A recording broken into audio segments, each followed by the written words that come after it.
filming during the daylight. What is happening? Hi, my name is Taylor and I'm the Tempest Witch here on YouTube. And today we're going to be talking about some historical inaccuracies regarding the Vikings, and in honor of Black History Month, we're going to be talking about Black and mixed race Vikings. Now, in complete contradiction to what some white supremacists would like you to believe, Vikings didn't look like me. At least not all of them. Sure, Scandinavia and Iceland are up at the very top of the world, meaning that there is certain months that they get very little sun, and there are other months that they get all sun. That's what happens when you're above the 45th parallel, like I am here in the Midwest. But just because there is a lack of melanin in some of the people that live there doesn't mean that everyone there was white, or blonde, or had light eyes. See, genetics are fascinating, and one of the things that we have found is that in mass burial sites up in Scandinavia, there are DNA links to literally everywhere that the Vikings could have made via waterway. Now, what does that mean? That means, dear children, there were black and brown Vikings. See, the reason this was possible is because the Vikings were the most ingenious shipbuilders of their time. So up until this point, most boats could either be seafaring boats or river boats. They couldn't do both. But the Vikings made a new boat, the longboat. Now what's really cool about these ships is that they were long enough to be able to withstand the gigantic waves of the Atlantic that would keep them from knocking over. But they also were shallow enough at the base that they wouldn't bottom out in a riverbed. So that means they were able to come down from Scandinavia, travel across the Atlantic, and make it into the Mediterranean Sea. Now, what does that mean? That means that the Vikings were literally able to trade in Northern Africa and the Middle East. How cool is that? Now, some white supremacists would like you to believe that the Vikings were very warring clans and they caused violence and pillaged everything that they saw. But that really plays into the violent tendencies of white supremacists is completely inaccurate. Think about it this way. You're traveling for weeks, if not months on end. You bring supplies with you from home, but it slowly diminishes as you're traveling via sea. And when you get to where you're going, you're out of supplies, you possibly have lost some of your crewmates, you need to restock and possibly get more people if they want to come home with you. Why would you attack them?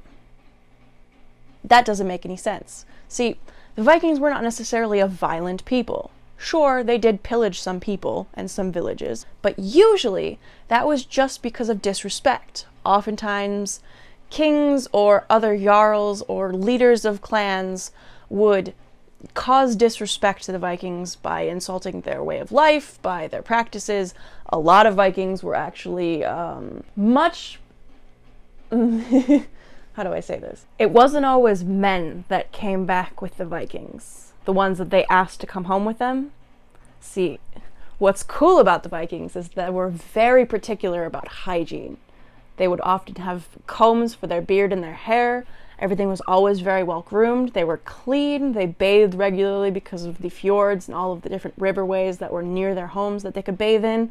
So here come these beautiful people coming down on their riverboats that people are like, wow, I didn't know you could make it from there. So they're already intrigued. They see that they're clean, they're beautiful, they're very well maintained. All of these women started falling for them because it's like, wow, men that take care of themselves. That's delightful. There's evidence that they had perfumes made out of oils. Like, these men were gorgeous for their time and took care of themselves. So you've got all of these people showing up, and then the women are willingly going home with them, going, you're beautiful, you take care of yourself, I would like you to be my husband. Well, that made a lot of men very mad. Because Europeans were not necessarily the cleanest bunch. Great plagues and, non-existent sewer systems and filth everywhere. So you grow up living in filth, and all of a sudden these beautiful, clean men show up. Instantly enthralled, you want to go home with them. That's another reason that there was sometimes fighting and lots of violence with the Vikings, is they wouldn't start the fights.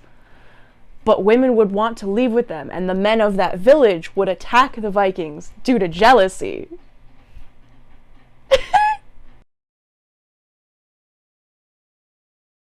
You're traveling on these long ships with all of your friends and your village mates for weeks, if not months on end. As you slowly go through the days, more of your supplies that you brought from home start to diminish. Once you land somewhere, you've probably run out of food, if not all of it, most of it. You've lost some of your friends to scurvy, hypothermia, getting knocked over off the side of the ship. There's lots of ways that people could die on these journeys. They were very dangerous. But it doesn't make sense that you would attack the people once you landed. How are you going to get supplies? You're not going to be able to just pillage and then get on your boat and run away. It's months back home. It's illogical, and it's violent, and it's so inaccurate, and it's harmful to the culture and the context. Another way to debunk some white supremacist fallacies is that when you're missing crew, longships needed a certain amount of people in order to function. They worked in pairs, so each set of 2 people had an oar, and that's how you keep the longships moving. If you're missing 3 people, you're not going to have as much power, you're going to be lopsided, and it's not going to function as well as you'd like it to. So what are you going to do? Well, when you land, you talk to some of the locals, you trade with people, you get food and shelter, and kind of learn about the area, see if you want to trade there again. And if you liked some of the people, you ask them to come home with you. That wasn't uncommon. So if you're in Northern Africa, if you're in the Middle East, and you ask people to come home with you and they agree, you're bringing back different cultures and different types of people with you. So you bring them back to your village, you introduce them to everyone, they mingle, they get situated, they might start their families of their own, and that's how you get mixed race Vikings.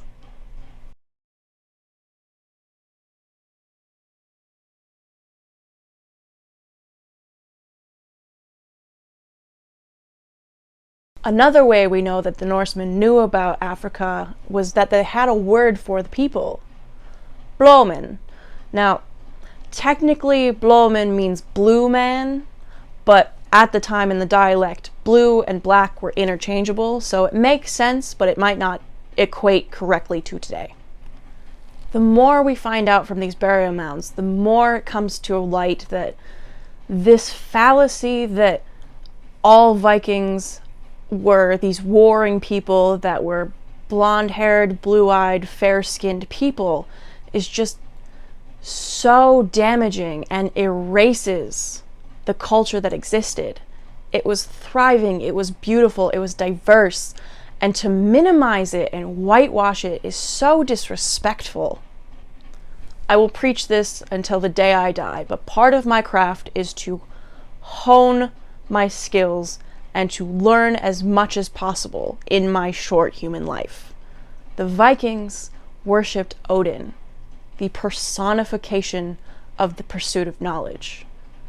So if these traders and travelers are trading and traveling all over the place, to believe that they wouldn't bring back, adopt, and tell stories of the things that they learned, of the things that they found better methods to do, is so ignorant and small-minded that I just cannot comprehend why it's become a somewhat dominant narrative.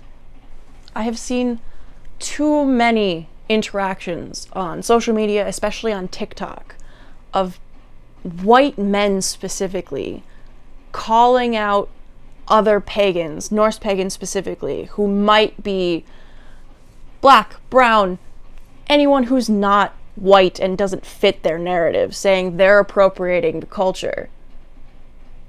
But the culture isn't exclusionary, and you're gatekeeping.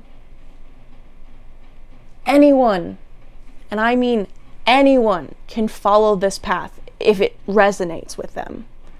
If your goal in life is the pursuit of knowledge, dedicating yourself to the wisdom of Odin is a great way to do that.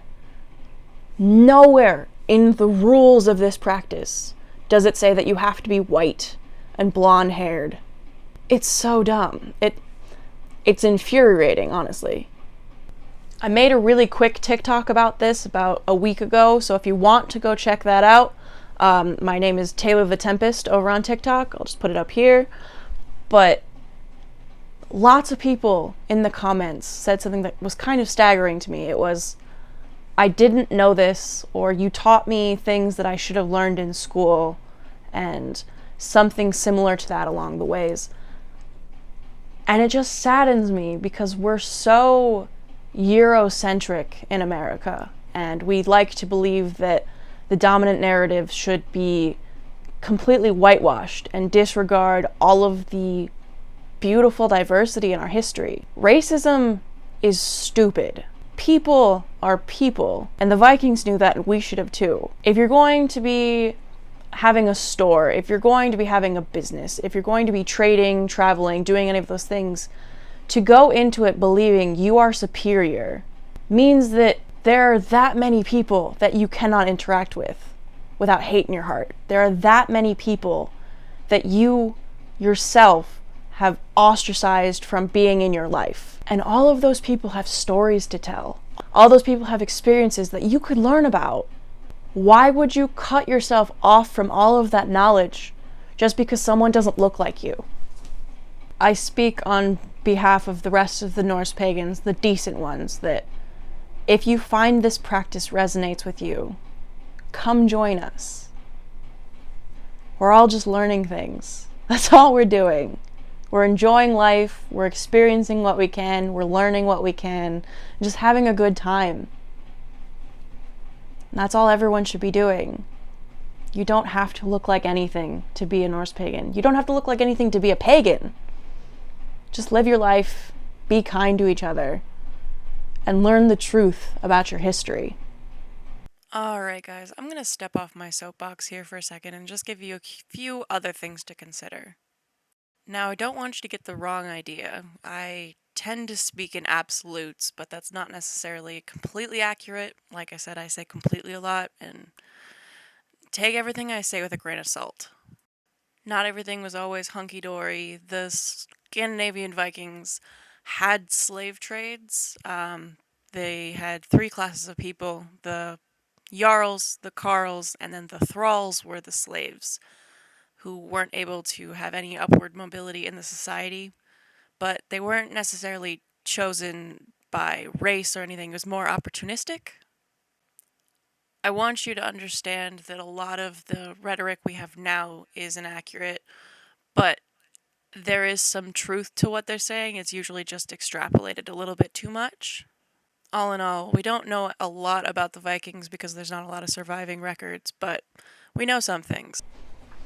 Alright guys, that's all I've got for this week. If this resonated with you, I hope that you have a really good Black History Month, and here's hoping that one day we won't have individual months for the history we've tried to erase, and it'll all just be a single book about American history. It's a nice thought. Well, until next time, Skull.